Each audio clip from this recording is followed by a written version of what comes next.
Thank you for the opportunity to appear before the committee today to discuss this incredibly important bill. By amending Canada's toxics law, Canada has an exciting opportunity to phase out the unnecessary use of animals in painful toxicity testing and to position Canada as a global leader when it comes to developing non-animal testing methods.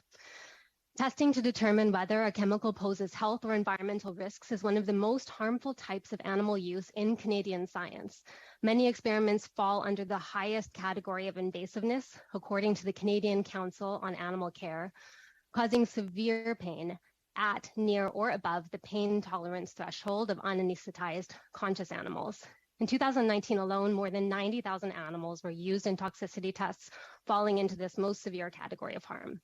The good news is that in Canada and around the world, scientists are rapidly developing non-animal test methods, and many are better than animal studies at predicting human responses to environmental exposures. They're also more rapid and cost-effective. Ending the unnecessary use of animals in scientific research is also an objective for which there is strong public support across political lines.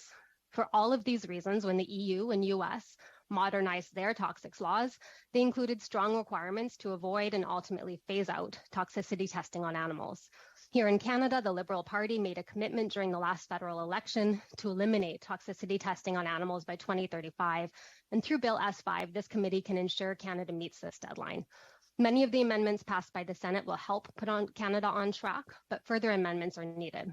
I've set out details in my brief, but at a high level, Animal Justice would like to see strengthened language to ensure testing on animals is done only as a last resort, the ability to make regulations to protect certain invertebrates, such as octopuses, in the future as the need arises, and third, greater focus on replacing and reducing the use of animals in toxicity testing and not merely refining the ways in which they're being used.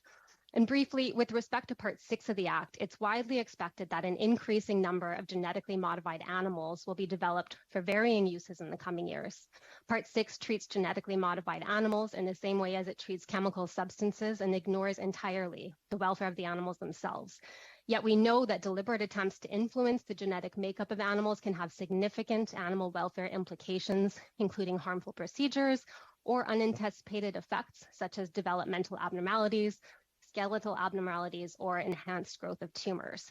I appreciate that the government has committed to conducting a comprehensive review of Part 6 at a future date, but in the meantime, we propose at the very least enabling the creation of regulations to protect the welfare of genetically modified animals.